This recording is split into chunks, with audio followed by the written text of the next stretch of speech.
that I would like to say about the UK and how I think it has gone astray. Don't get me wrong, it ain't all bad. I love the crazy fads, like England always buggering up, but you know we're gonna win the World Cup. I'm gonna start the old nation with myself and reservation. I'm gonna start the old nation with myself and reservation.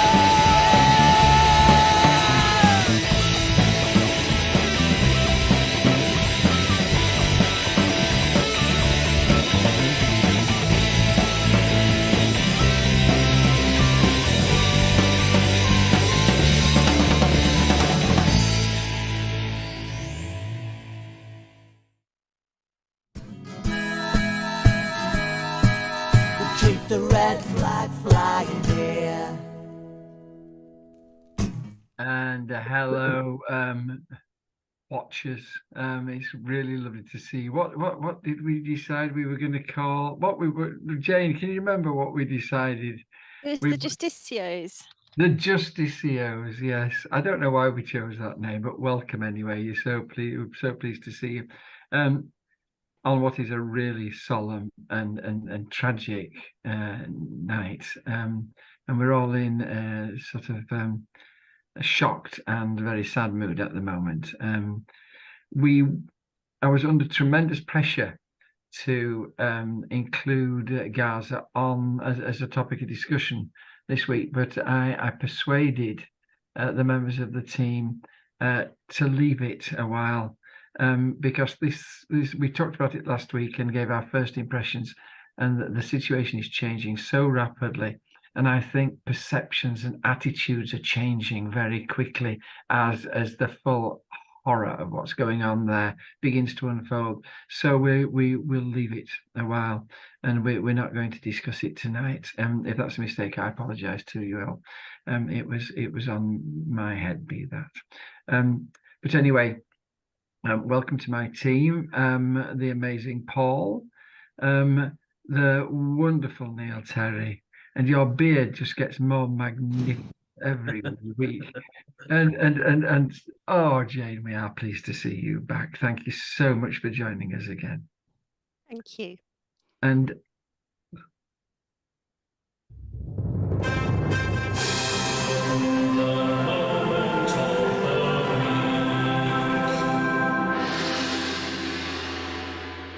Jane, your moment of the week. So my moment of the week, there's just been so many things that have happened in the last week, haven't there? But the thing that I've chosen was what I see as the bravery of the Green Party and the SNP parties coming out and publicly making statements condemning not only the atrocities that happened in Israel, but also the ongoing atrocities in Palestine, and calling for the murder of innocent civilians in Palestine to stop, and the video in particular of Hamza Yusuf's mother-in-law who's trapped in Gaza. There were so many things, that were even as harrowing as that, but that's what I picked out. Thank you. One of the things that we need to keep an eye out is what's going on the West Bank, under cover of Gaza taking prime place. 50 Palestinians killed on the West Bank in the last 6 days, and and many other atrocities going on there as well. Horrific. Thank you, Jane. Neil, what was your moment of the week? Well, mine is a story that's in today's Morning Star, which reveals that ahead of the King's speech on the 7th of November, which is a rubbish film, by the way, but basically right-wing backbenchers of the Tory party are pressuring Sunak for what they want to happen. Now, that's not normal. That's not unusual, but it's the things that they're looking to do that I think that they're really going for the culture war massively. So they want to ditch any environmental friendly policies that they have, including on building houses, but also importantly they want to change price caps, and the crucial thing they're looking for is for parents to be able to sue schools if they do not agree with the school's sex education curriculum. And a lot of these, and the Morning Star says, and I'll quote this a little bit, says, and his MPs, referring to Sunak, his MPs are talking up proposals from the right-wing think tank Policy Exchange on housing, crime, and sex education in schools. We live in great times.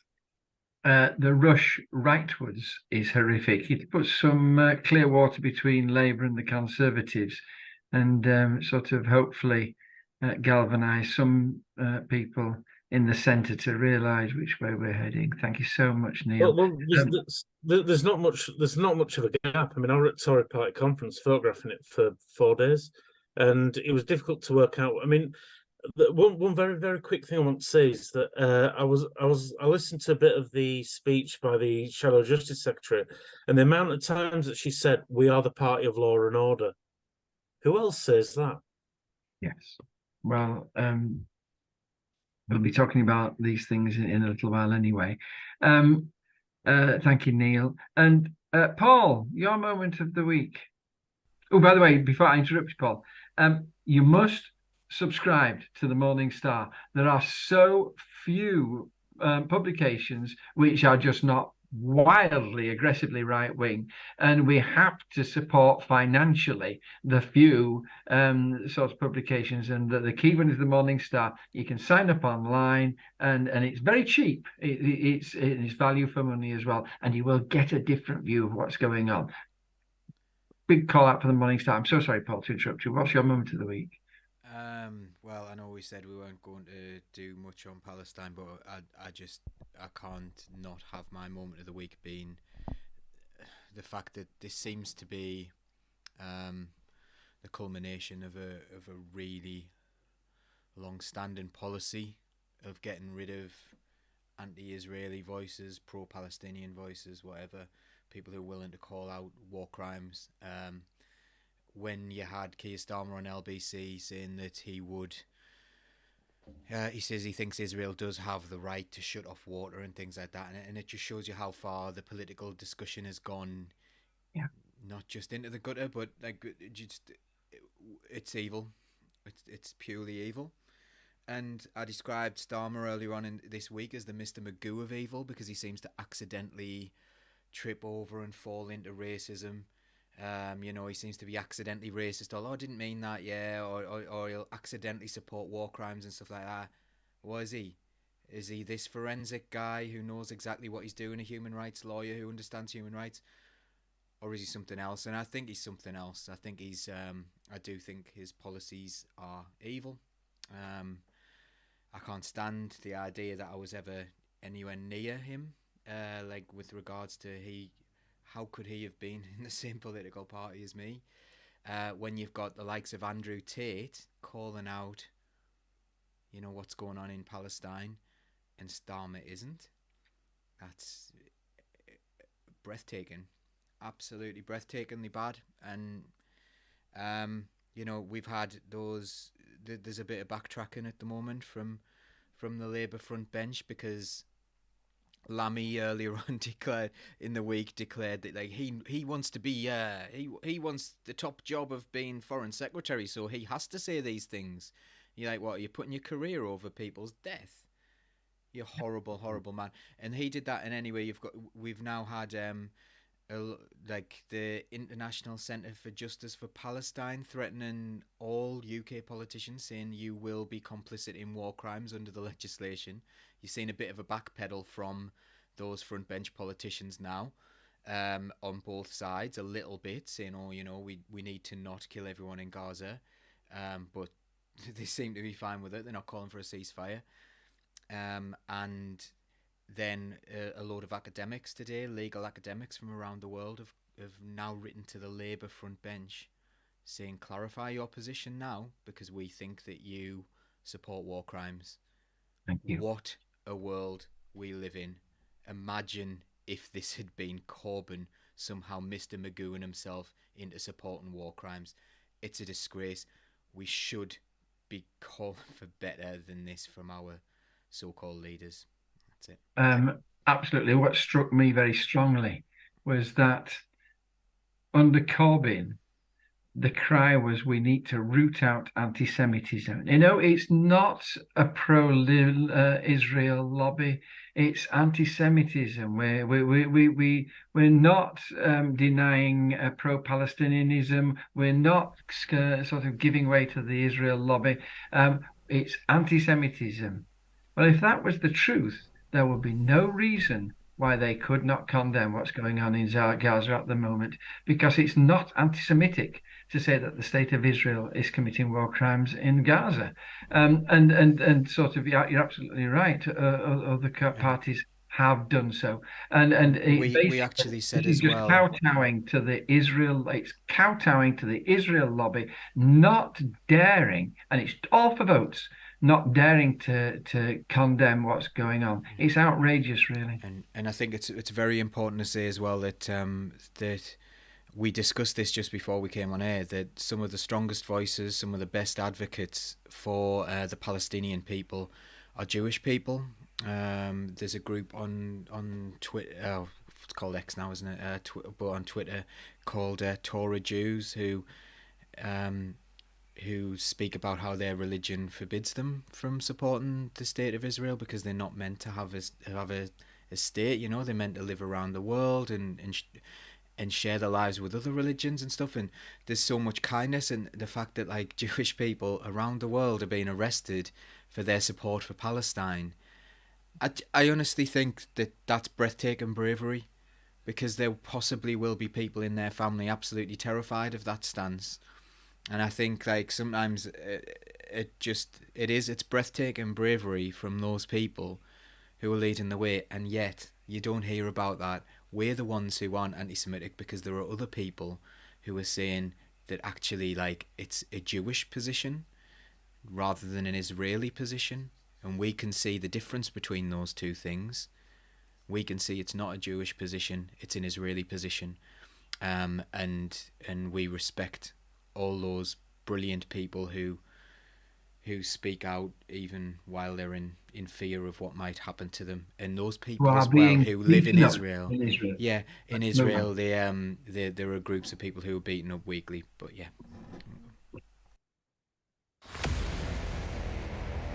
Now it's time for the big story. And the big story had to be the conferences. I say it with a heavy heart, because don't you just want to die when you think about it? It's hours of absolute drivel. But there you go. Jane, let's talk about the Labour Party conference first. Did it achieve? Do you think it achieved what it set out to achieve? I think it may have achieved what it set out to achieve. It's just that what it set out to achieve isn't in line necessarily with what I think the Labour Party should be setting out to achieve. It was very corporate, and there were events sponsored by organisations that a lot of us on the left wouldn't think have any place at all in a Labour conference. And I think the thing that summed it up for me is the event that was sponsored by Deliveroo on the gig economy. So just even looking at the name of it, it was called Distinguishing Between Good and Bad Work in the Gig Economy. Even that title angers me. And the headline issue around it that I was reading about in Open Democracy this week was the fact that for the second year running, they've run an event on the gig economy sponsored by Deliveroo, and for the second year running, they didn't invite a gig economy worker to the table, and they didn't see that as an issue. So you had the founder of Deliveroo, who's on a £600,000 a year salary with shares worth millions, sitting there saying that workers like the flexibility of working for Deliveroo. So this is a company that doesn't recognise its workers as employees, doesn't give them sick pay, doesn't give them holiday pay, doesn't give them a pension, was revealed in 2021 to be paying rates of pay as low as £2 an hour on the basis that it only pays people when a job activity comes through. So even though they might be sitting there for hours waiting for something to come through, they might get paid at all until a job comes through and they manage to nab it, and then they have to jump right away and go out and do that job. So that for me, I thought was really sad. And there was the Labour shadow work and pension secretary, Liz Kendall, at the table there. And she said she agreed that there are huge benefits to this flexibility to not be able to pay your rent, this flexibility to fear that you're not going to be able to feed your family, this flexibility to be constantly on edge and fearful that you might be out on the streets or starving to death. I don't see the huge benefits in that personally. She did caveat that with saying that that needs to be balanced out, and that shouldn't be, lead to exploitation and too low standards of work and too low salaries. But I didn't think that was good enough, really. And for me, that kind of summed up what I read about the Labour conference. Very many similar stories. Do you think do you think they've positioned themselves in a place to win the next election? I think that the people they're aiming to target, and I could be wrong about this, but I think they're aiming to appeal to people who aren't on the sharp edge of the economic difficulties that we're all feeling right now. And I know everyone is, and I know a lot of the people they're targeting probably aren't having an easy time of it, but I think a lot of those people possibly genuinely aren't aware of just how bad things are for some other people because of various things that have happened in this country over the last few decades. Things like housing, where you can have a street, in Oxfordshire where I used to live, where you might have one house and they're identical, and the houses next to each other, and one house where someone has a mortgage, but they bought their ex-council house for £15,000, a few decades ago. One house next door where they're paying £500 a month to the council, and the house next door where they're private renting and they're paying £1,500 a month for the same house. So, if you're all on the same salary, some of those people are in a very different situation to others. But it's very, why should they all be aware that the others are in such different circumstances? It's only natural that we all expect or have, we just think that other people have had the same chances as us, that other people are in the same situation as us. And that's why, you've got people thinking, well, they're just not working as hard as I am, they must be wasteful.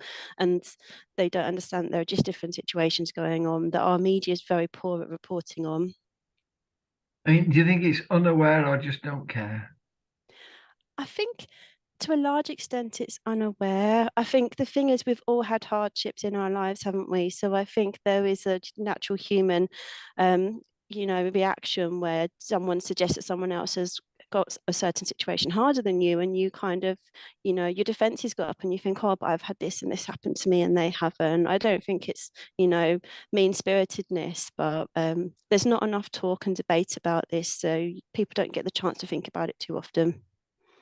I mean, the Labour Party is going absolutely unashamedly after the soft Tory vote, and everything it says and everything it does is aimed at that. I mean, has it sold its soul to win the election, Jane? I don't know if this particular Labour Party has a soul to sell, but if it does, it has sold it. I think they know that people in poverty are less likely to go out to vote, and rather than trying to offer those people something and do something to improve their lives, they've completely abandoned them.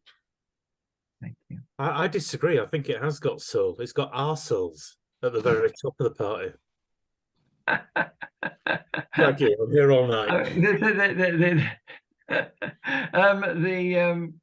That was very clever, Neil. And so that sort of in the past we used to take little clips and put them on places. That would have definitely been a moment of the week clip. You sort of, I mean, I'm going to ask you in a little while. Oh no, I haven't finished with Jane yet. Please forgive me, Neil. Talk to us about the Green Party conference. I mean, what did you think of that? This makes me feel a lot more hopeful. So, it's kind of bittersweet because I'm well aware they've only got one MP in Parliament and they're not heading for the landslide that Labour reportedly are.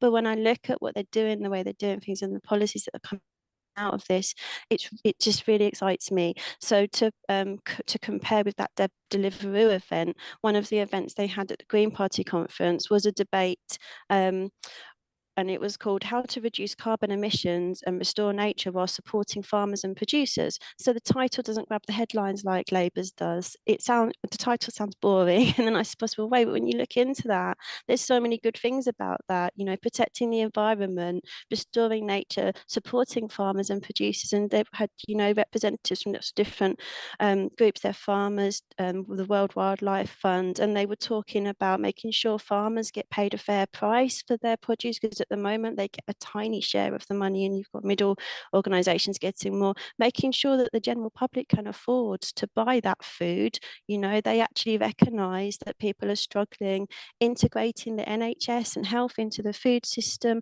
All these joined up, sensible, grown up conversations that just make so much sense and have a huge societal payback, you know, talking about really important things. And then they talked about their focus in the next election is going to be in particular on 4 target seats that they think that they've got a good chance of winning if they really focus on them.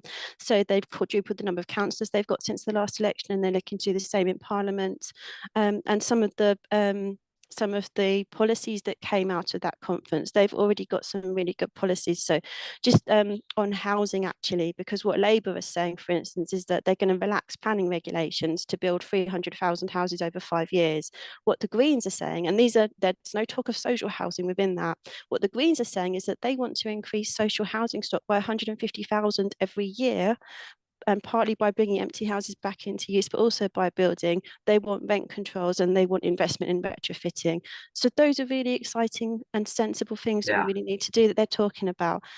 So yeah, I just think it looks really good. And even it's silly, but just looking at the way they run their conference, actually, they had online tickets as well as in-person tickets. So you could, you know, if you can't get there, or if you've got a disability, you could still participate. They've got secure online voting, and their policies are voted for by members, because what we've seen with Labour over the last few years is that members have overwhelmingly at that conference voted for motions that have been disregarded by the leadership unilaterally.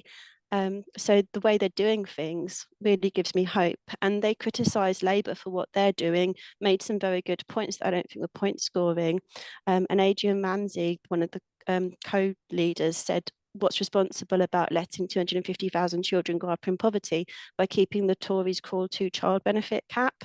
And I really like that they're challenging these things that Labour are saying and coming out with an alternative. Yes. Thank you very much. I am going to move to Neil.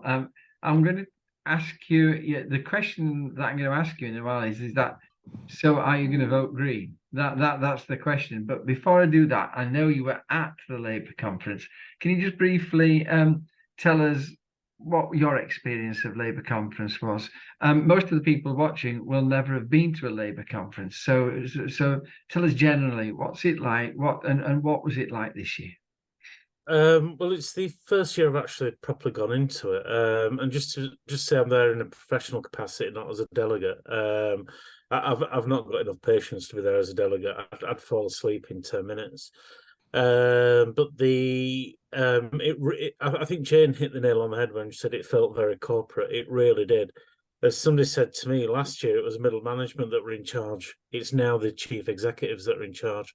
Everyone was wearing suits. Everyone was dressed really smart. There was no jeans and t-shirts. I think I was the only person there wearing jeans and t-shirts. And I think it's summed up best actually by Have I Got News for You on Friday night, who showed the clip of the glitter protester, which, by the way, the big discussion in the media room after it was it fake? Was it staged? Rather than it being, well, what were we talking about? You know, nobody believed it was real, and people don't now. Whether it was real or not, I don't know. But Have I Got News for You showed a clip of him being dragged off the stage. And they said, well, one person in the Labour conference was desperate to leave during Keir Starmer's speech and was suddenly dragged back to his seat. And I think that summed it up pretty well. I mean, I shared a flat with Mark Lungley and another friend, Milo. And Mark Lungley is complaining that you didn't have, you weren't decontaminated after every session. Yeah, living it's an true. undecontaminated He person. kept his distance afterwards, yeah, just to make sure he didn't catch anything. But of course, I mean, it wasn't a. I don't think it was a good conference. I mean, the Shadow Justice Secretary kept saying with a party of law and order over and over again. What she did say that I actually shook my head at, which generally when we're in the press pack at the beginning, at the front, we don't normally react, you know, because it's considered unprofessional.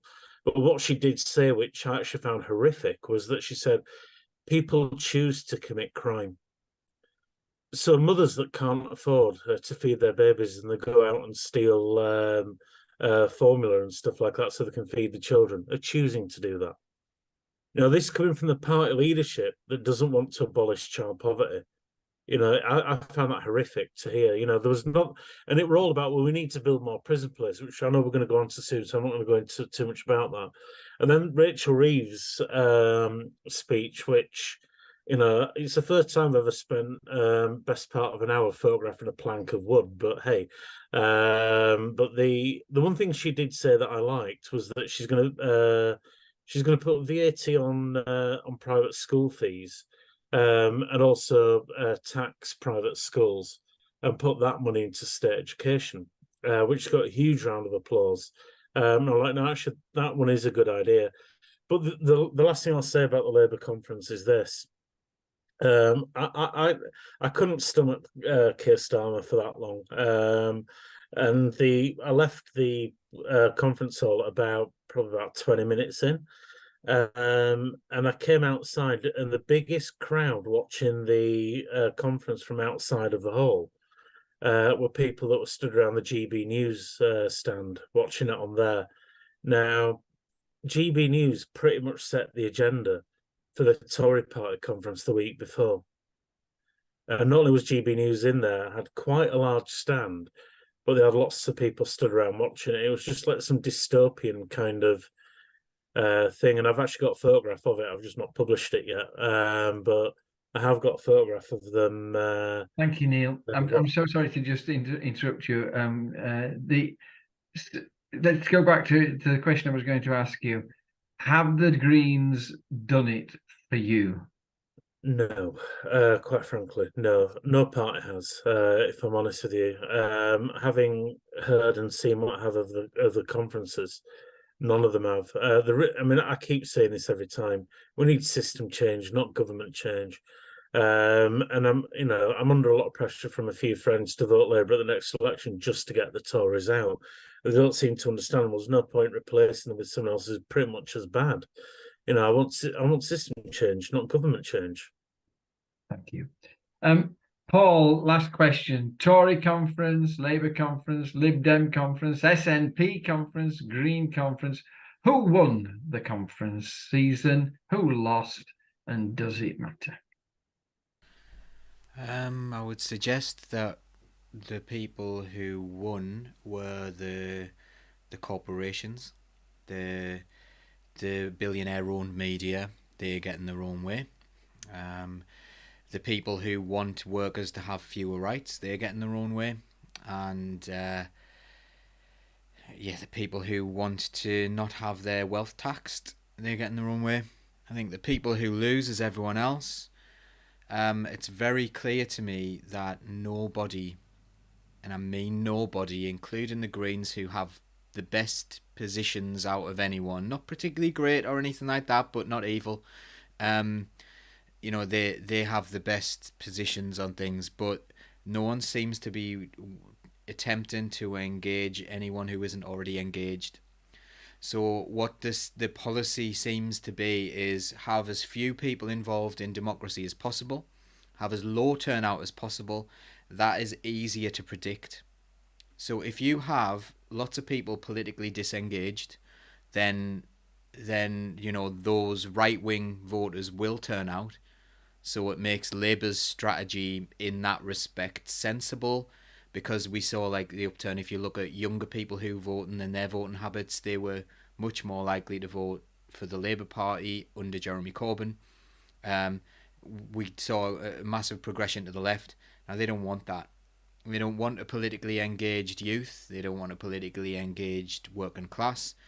They want a few people in leafy suburbs deciding everything, and that's what ends up happening with regards to the votes. And those people are very heavily influenced by the Daily Mail, by GB News, by these billionaire-owned media companies. So they're the winners, we're the losers, and I think democracy is a loser as well. Like I think that the democracy in this country is not fit for purpose anyway, but I think this is even less democracy than we've ever seen before. So yeah, the democracy's the loser. Dull, boring, neoliberal, and right wing across the board, and it's tragic.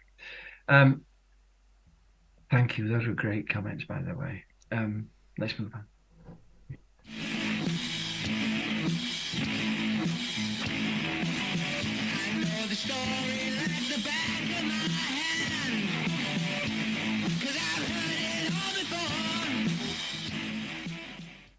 Well, we got two questions for the second half. The first one is the state of our prisons, which have been in the news just recently, and the second one is we're going to go on and talk about austerity. But let's start with prisons. Neil, what are the problems in Britain's prisons at the moment, and what is causing those problems? Yeah, I mean, with the temptation to sing "Prison Song" by System of a Down, I won't do that. But the prisons are at a record amount, and I'm looking at the figures for this before now. The number hasn't gone up by a lot. It's only gone up by a matter of 5,000 or 6,000. But when you look at the fact that in 2010 the prison population was 96% full on average over the course of a year, and now they're at 99.9%, and some prisons are already over populated. We've got something going drastically wrong in this country with the criminal justice system now. When we look at over the past 12 years, what's causing this is a really good question. Over the past 12 years, we've seen massive cuts to the criminal justice system, across the board. We've had resources stripped from prisons. So in particular, they've just become holding places now of people that the government deem are not particularly good people. There's no rehabilitation anymore. So they get out and they come back in again because, there's nothing there. The system around it that probation is supposed to do, such as providing housing, helping people into jobs, etc., that failed. And that failed because the Tories privatised it. And it failed that badly whilst it was privatised. They had to bring it back in. And it's now struggling to get back to where it was. And it wasn't particularly great before it was privatised. So that's struggling even more. We've also got massive cuts to youth offending services across the country. So, of course, young people aren't being steered away from crime. They're actually, despite the incredibly good work done by youth offending services, and I know because I used to work with one of the teams, despite their incredible hard work, they don't have the resources needed to do it. And then we look at as well the fact that we have people in prison for things that there's just no need for them to be in prison. We've got a government that creates legislation as soon as there's any problem as a knee-jerk reaction, so they can say at the press, "Look, we're doing something." And they also, of course, if there's issues with knife crime, the solution is, well, we need longer prison sentences because that's the deterrent. And it's this whole thing of deterrent, and it doesn't quite work. It's like, well, let's fine people for putting the wrong rubbish in the wrong bin. Walking slowly in the road, hanging in a hammock from a bridge. Let's put him in prison for 3 years for that. Yeah, bonkers. Deterrent never works. I mean, the thing is, for example, if fining people worked, people would never speed. They never go through red lights. It's bollocks. The thing is this, but we talk about prison populations, not non-custodial sentences. Longer prison sentences don't do anything. If there's nothing behind that, all it is a headline grabber. Oh, if you're carrying a knife, you get an extra 5 years in prison. Right, great. But what does that do to deter people? Because the issue's already happened. It doesn't prevent it. It's very much reaction rather than proactive. Proactive is investing in youth services, giving young people something to do, teaching young people how to interact properly together, rather than through consoles and things like that. Restoring what we had. During my childhood, we took it for granted, the stuff that we had.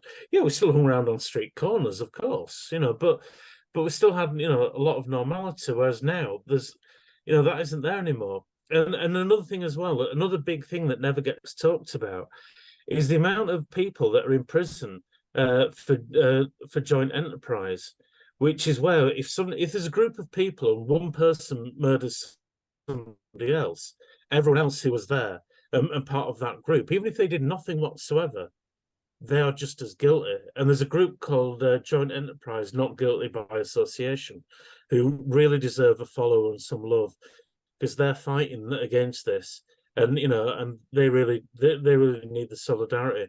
So the whole system's starting to break around the criminal justice system, and just simply throwing people into prison isn't the solution. But we have and also there's some that does. There's a group of people that do benefit from larger prison populations. And it's a prison industrial complex. There's lots of businesses that are working inside prisons that use effectively slave labor to make products that are then sold on the high street at a much, much higher rate than what they'd have to pay people if they were working in a shop somewhere or something like that.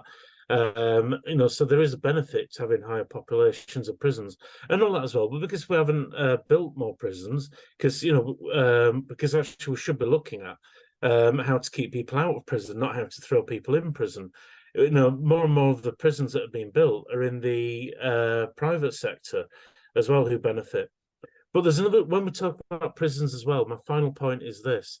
There's one group of prisoners who never, ever get talked about. Now, they were part of the numbers in 2010, but they're not anymore.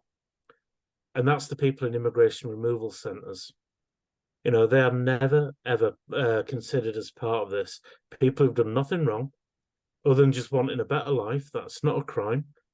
And yet they are locked up for months, if not years.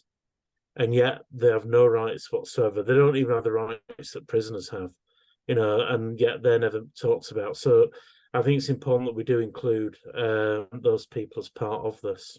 Thank you, Neil.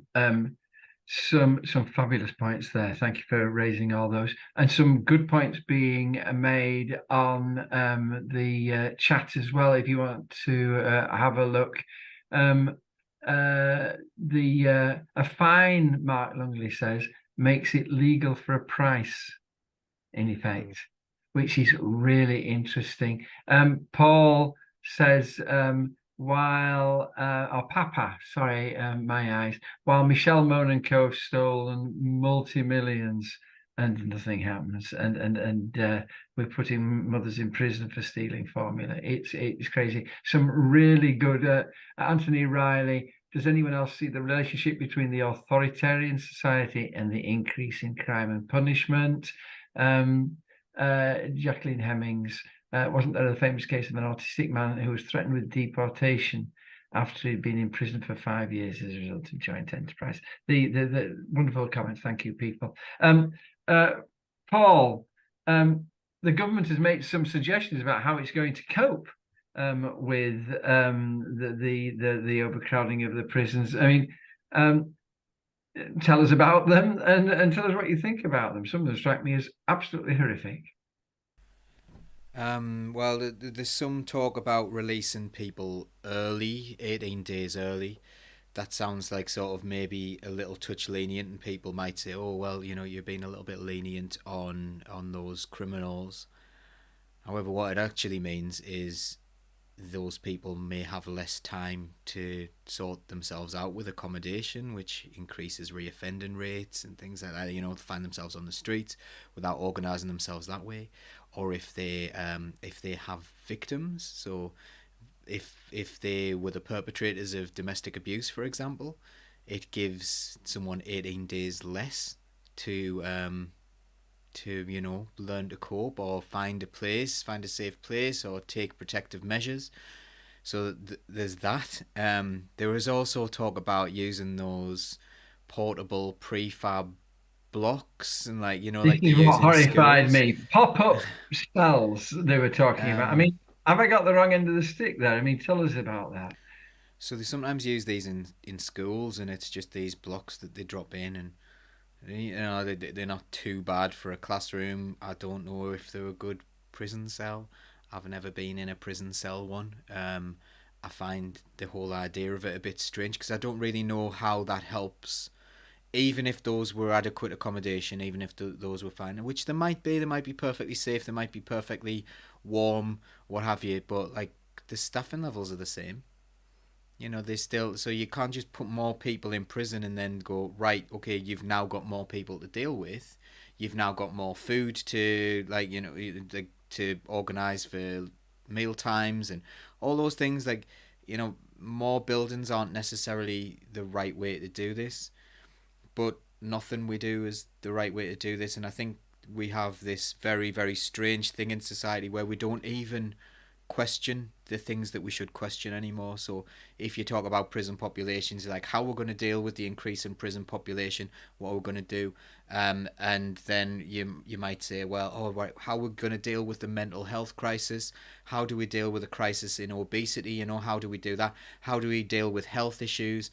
It's always like, oh, let's deal with it after it's happened, rather than crime prevention, about making sure that people are, you know, not going into criminal lives by, you know, sometimes by accident, by smoking a joint or something like that, sometimes by having terrible lives when they were growing up.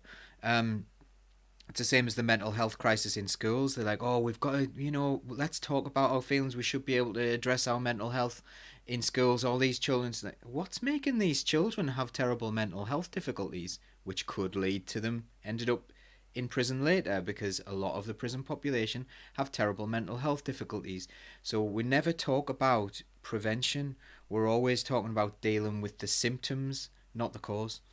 Oh, we're going to ask Jane now. And so one of the things of the show is, I'm sorry, I'm scratching myself there. I get, what's he called, that skin thing? Uh, anyway, just on the back of my it's driving me crazy at the moment. I'll remember the word and tell you it later. Jane, one of the things about this show is we try and find socialist solutions to the problems. What is the socialist solution to this problem, or what should socialists be suggesting as solutions to the prison problem? So yeah, going back to what Paul was saying, absolutely, prevention is the first place to look. So we need to be investing in all the public services that have been run down over the last few decades in this country. We need to sort out our care system, because a disproportionate amount of people in prison in comparison to general society have been put through our horrific care system and damaged by that system. We need to be looking at reducing poverty and inequality, so that people don't end up in bad situations that they never needed to be in the first place. We need to fully fund mental health services and rehab services, so that people already in crisis situations can get the support they need and can get it straight away, because at the moment you often can't get it at all, and if you can get it, you wait so long, it's a miracle you're still alive by the time you get it, quite frankly. We also need to look at structural and cultural change in the police service, and by funding other services within, you know, the society, our society, the police should not be dealing with a lot of situations they're dealing with, and it's damaging for the people on the receiving end that they are dealing with it, but there is nowhere else to go except from Damaging for the A&E and the police who are police. having to do it as well, by the way. Yeah. But then we also need to look at, I think, our justice system as well, and look at, you know, the justice in the sentences that are being dealt out. Because as you say, you've got people who have been sentenced to years in prison for peaceful protest, and then you've got other people who've committed really horrific crimes and been involved in things like child pornography, getting a suspended sentence, which is just not the way any of us, I think, would see what justice or safety is. I think we need to look at education and rehabilitation in prisons to see, for those, you know, already embroiled in that system, what can be done for their sake and for everyone else's sake to make sure that they are able to move on with their lives if they can and not reoffend. Are you going to I, stand I for? agree with every word, but there's two words that sum that up: alleviate poverty. I was going to say, are you going to stand for Parliament, Jane? Oh, Are you going to stand as definitely an not. MP? What a You get my toxic, vote. nasty I'll world. I move down wouldn't to last a vote for second. you. That's, Thank I you. mean, what a wonderful platform that would be for a party to stand on. And the key to it all is that it looks at the people and the needs of the people, not at the money and the need of the investors. And that's the clue to it all.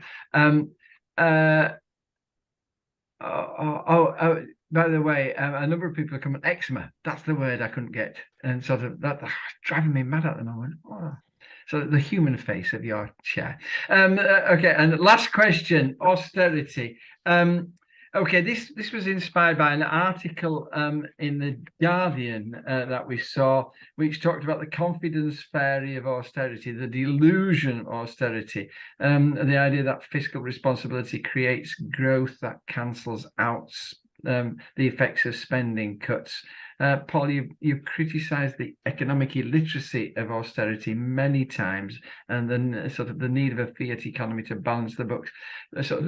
What did you think of the article? And briefly, because I want to go and ask you another question, tell us why austerity is a false economy. Tell us again.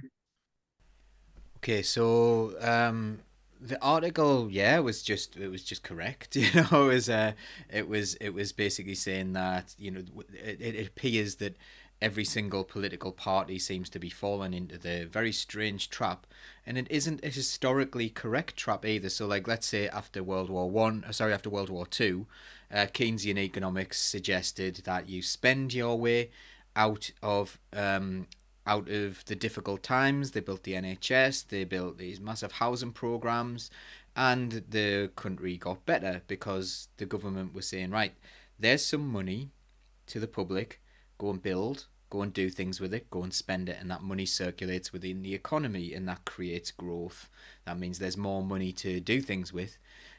So therefore we can spend more, and as long as populations are rising, as long as people are willing to work and all those things, and it's not just like certain people getting more and more money, this thing works. It goes a bit wrong when where money ends up is important. So if it ends up in the hands of a few billionaires, then that absolutely ruins it. There isn't more money in the economy circulating, but that's kind of like a sort of a separate argument. But anyway, since the 2008 financial crisis, there seems to have been a dominant economic theory that you have to have austerity, and that this isn't a new thing. The Tory party have always talked about shrinking the state, making the state smaller, and they think that means the state spending less money on things for people. They're fine with creating money for rich people and what have you, and giving money to rich people, and they think that wealth will trickle down and so on. And then so the way to get yourself to grow is by like spending less money, and then other magical money will come from elsewhere, and in businesses they'll somehow fill that gap by spending more money, which seems ridiculous if by anyone's measure. And this was George Osborne and David Cameron's philosophy, and it was based on a paper. I can't remember which economists did it. And there's a wonderful little BBC Sounds thing by Hannah Fry, the mathematician. Hannah Fry, Devil in the Detail. Yeah, and it's very worth listening to, and it explains that this entire stream of economics that proved that austerity, like if you spend too much, or basically if your debt gets above 90% for a country, it's proven that your economy will contract. And very respected economists wrote it. Turns out that they got the spreadsheet wrong, and it isn't true. And it was all based on 1 year in New Zealand, pretty much. Like this was 1 year, 1951 in New Zealand, when there was a dock strike or something. So this tiny economy, and they discounted all these other things, I think by accident, because they were like double clicking on the spreadsheet, going, "This can't be right. This can't be right." Turns out the whole premise of it was incorrect. But that doesn't seem to matter. It turns out actually when they did the figures properly, if you have more than 90%, your economy grows. If you have more than 90% debt, because people need to understand what debt is. So debt is not like me being in debt. So if I borrow some money, I've got to pay it back. What debt is, if you're a country, is how much currency there is in your economy. So if public sector debt is private sector wealth, think of it that way. If they can't create debt, you can't have any pounds. So if you're playing Monopoly and then someone says, right, actually, I think we're going to have to reduce our debt, what they mean is, let's take some of those 500s out, play with less money year on year, till eventually all the money's gone and there's no game. Yeah? That's if you wipe out your debt as a country, you have no currency. So let's pay off the national debt. Brilliant. Everyone's like, yes, let's pay off the national debt. Well, so, okay. Well, I've got loads of the national debt in my bank account. Not loads, not very much actually, to be honest. But we've all got some of the national debt in our bank accounts. It's called the public currency. We are sold this ridiculous lie by either because people don't understand this or because they deliberately want to manipulate us into thinking that they can do whatever they want because they want to shrink the state. And this seems to be the dominant media narrative and the dominant political narrative, but it's wrong. Just very quickly, because you've run out of time, Paul. Has the government not manoeuvred us into a situation, for all that you've said, where the cost of the national debt to the public purse is now so large, and taxes are just about as high as they've ever been, and sort of we're in a situation where inflation is beginning to run right? Are we not in a situation where we cannot we do nevertheless have to hold back on public spending to draw it back within to draw it back within the income to the treasury through taxes? Sort of, how is it? Is not the danger that if we just sort of blow out money, borrow and spend, that you will find that we're fighting with inflation? I mean, you're borrowing from yourself, so it's a ridiculous. We shouldn't call it borrowing. We should have called it something else. You know, it's not borrowing in the sense that we would consider it. You're borrowing from yourself. Like, I can't print off a load of currency and say, there you go, oh, there's my debt paid off. So government in effect can do that. You know, it's not quite as straightforward as that, but it's not far off. So that's not a problem. The problem is, like, you know, whether people are willing to spend money. People are willing to spend money if they have it. So if you give money to the people at the bottom, they will spend that money. That will be circulated within the economy. If, like the system is at the moment, because the tax burden is incredibly high on everyone else but the very richest, who have a very small tax burden in comparison to everyone else, if you give the money to them, they will store it in the Cayman Islands. So that's the problem with the money that we've got, and it's all been stored offshore. That's lovely. Thank you. And I don't know like I don't know what the problem is with borrowing it. Like, I don't know. It's a really, really silly premise. The idea that we're borrowing when we're not really borrowing. Thank you, Jane. I'm going to come at you from a political point of view. The population of the people, the voters, they do not believe what Paul has said. And sort of they believe that borrow and spend is a bad Labour thing. They believe that taxes are too high and that we mustn't tax the rich because it reduces incentive for them to invest. Is it just not a fact that whatever you and I might believe, neither Hunt nor Reeves dare talk about anything other than unbreakable fiscal rules if they want to get elected? No, I think that's absolutely not the case. The reason why so many people believe that is because they hear this narrative constantly from the Conservative Party and government, from the mainstream media, and now, really sadly, they're hearing it from the Labour leadership. So when all these people in positions of authority and power are telling them something, of course they believe it. That doesn't make them stupid. Um, we're capable of being, of much better thought, but we do need a discourse open on it. And Labour have a obligation to be speaking truth to power and to be giving people a different narrative on this. They're doing us a huge injustice by not doing that. They can change the narrative, they can shift thinking, they can open up dialogue, and whether they're too economically illiterate to understand this and they just not very good with the economy, which is terrifying, or whether they know it and for some reason through lobbying, I can't understand where they're coming from, but they have a duty to us to be giving us a different narrative. There's no justification for them doing what they're doing. Thank you. Finally, Neil, Paul has explained why it's economically illiterate to support austerity. It's also socially repugnant. It's deadly for some people. How can we as socialists begin to try and steer the mainstream politicians away from austerity? What can we do now to try, as Jane says, to change that narrative? Well, before I get into that, I have to do something for Kirsty.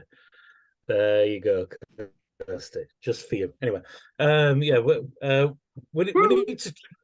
Now, I'm gonna come up with a pun. We need to train people to understand economics a lot better than what we do, because once the locomotion's in motion, we can then bring about change. And what Paul said is absolutely right.